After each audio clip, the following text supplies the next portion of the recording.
teoritisi yang mengatakan bahwa sebetulnya tidak seluruhnya benar, karena ternyata yang diperlukan itu adalah social marketing, ya. Artinya bagaimana bisa memasarkan teknologi itu agar memang bisa diadopsi,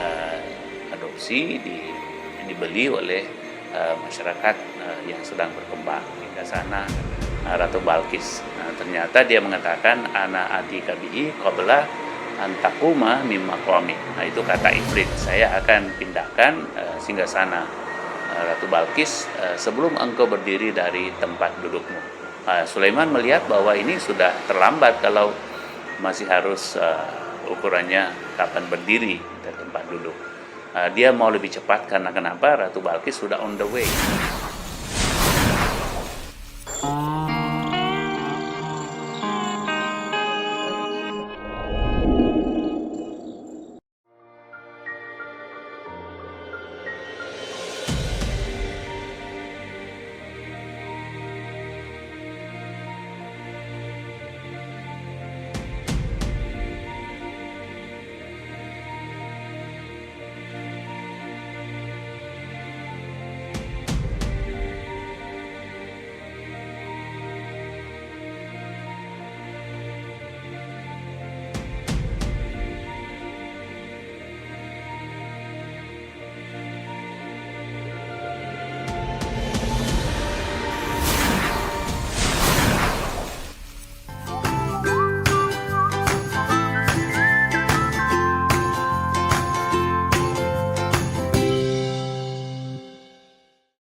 Assalamualaikum warahmatullahi wabarakatuh. Alhamdulillahirabbil alamin wa bihi nasta'inu ala umuri dunya waddin. Wassalatu wassalamu ala asyrafil anbiya'i wal mursalin wa ala alihi wa sahbihi ajma'in.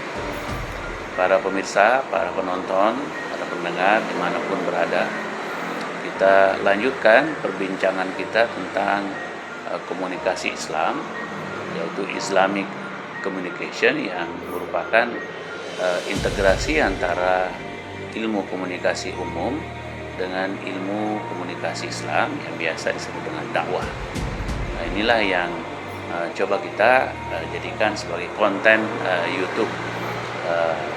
Insya Allah berlanjut, dan pada sesi yang lalu kita sudah menjelaskan tentang bagaimana informasi itu dibahas dalam konteks komunikasi Islam.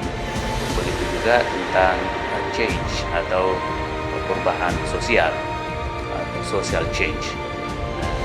Untuk kali ini coba kita bahas tentang development, atau biasa juga disebut dengan social development, yaitu pembangunan sosial. Kalau kita perhatikan teori-teori yang berkembang tentang development ini, ya ada yang merupakan garis besar, yaitu yang pertama yang disebut dengan diffusion of innovation. Ini diperkenalkan oleh Everett Rogers, ya, yang intinya adalah bagaimana bisa menyebarkan inovasi-inovasi teknologi yang ditemukan oleh manusia, yang pada umumnya itu ditemukan di Barat dan Jepang, ya, yang lebih mutakhir itu, agar bisa melakukan perubahan dalam hal bangunan kemasyarakatan. Dan ini terutama dalam hal teknologi. Kalau teori ini menekankan pentingnya transfer of technological products, artinya mentransfer atau negara berkembang itu mencoba mengimpor, ya, produk-produk teknologi yang modern, yang lebih maju, agar dengan teknologi itu, ya, masyarakat yang menggunakannya bisa juga terbangun, bisa develop, ya, jadi berkembang. Karena mereka melihat bahwa negara-negara yang memanfaatkan produk-produk teknologi itu akan otomatis menjadi juga negara maju, karena mereka melihat bahwa teknologilah atau alatlah yang sesungguhnya yang membuat orang itu maju.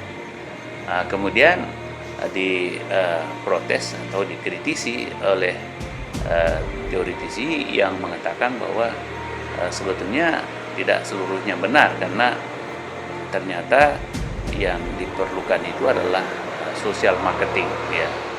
Artinya bagaimana bisa memasarkan teknologi itu agar memang bisa diadopsi, dibeli oleh masyarakat yang sedang berkembang. Karena tantangannya tadi diffusion of innovation itu kan harganya bisa mahal, ya.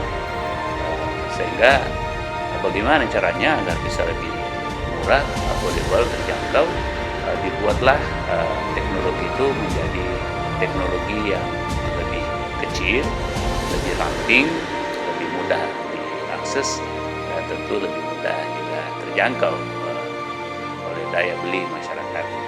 Maka muncullah teknologi seperti di Jepang yang membuat umpamanya teknologi otomotif itu serba kecil, serba simple, sehingga muncul umpamanya merek-merek mobil Yamaha, ya, Daihatsu, Datsun, kendaraan-kendaraan yang seperti itu bermunculan, ya, karena dianggap bahwa dengan teknologi yang mudah ini, yang lebih kecil ini, bisa terjangkau oleh masyarakat dunia ketiga.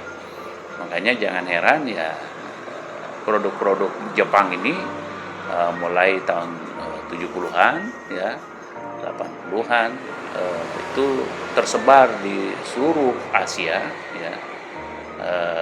Bahkan kalau kita lihat juga itu sangat laris kemudian di Amerika Utara, karena ya Jepang ini mempunyai cuaca beragam sama dengan cuaca yang ada di Eropa dan di Amerika, yaitu ada musim panas, ada musim semi, ada musim dingin, ya.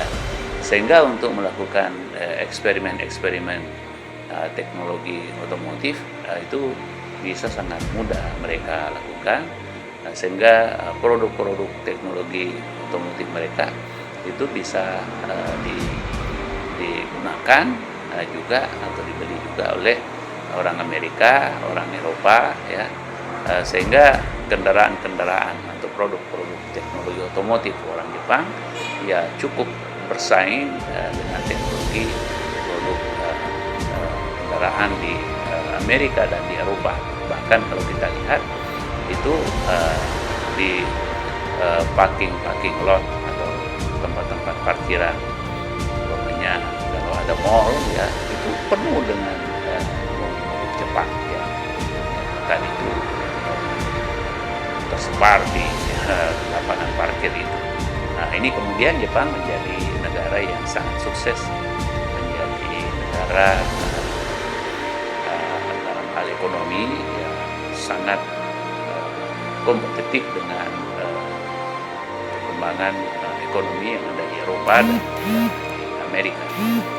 Menjadi negara ekonomi raksasa hingga tahun 2000-an. Dan ini kemudian juga dikritisi lagi bahwa ternyata teori sosial marketing ini ya boleh dikata hanya itu membuat orang Jepang itu menikmati jeripaya teknologi tersebut. Apa yang diinginkan agar masyarakat di dunia ketiga, dunia sedang berkembang itu juga bisa menikmati teknologi modern dengan pengertian mempunyai manfaat ekonomi, itu kemudian disoroti bahwa harus melakukan yang disebut dengan participatory, yaitu dalam konteks assembly. Jadi kalau ingin negara dunia ketiga maju seperti Jepang harus bisa melakukan program atau proyek assembly, yaitu membuat kendaraan di negeri tersebut, ya tidak perlu lagi mengimpor karena biaya impor juga mahal, karena harus ada biaya cukai. Selain itu juga soal sampah teknologi itu semakin susah juga dikendalikan di Jepang. Tetapi kalau dilakukan dengan cara assembly, dirakit di negeri di mana kendaraan itu akan dibangun, maka selain tadi itu bisa terhindar atau menyelesaikan persoalan garbage atau sampah buru-buru yang ada di negeri tersebut, dan juga tentu harganya juga bisa lebih murah. Nah, inilah kemudian melahirkan merek-merek seperti Ayla, Yaris, Jazz, dan seterusnya.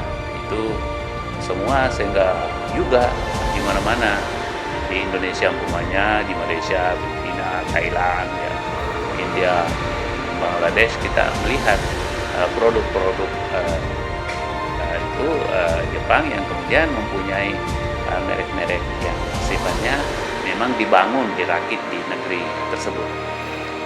Kemudian yang terakhir itu kalau ingin maju ya harus memang menciptakan teknologinya sendiri, bukan lagi assembly, bukan lagi tadi social marketing, bahkan bukan diffusion of innovation, tetapi menciptakan teknologinya sendiri, yaitu creating their own technologies inside the country.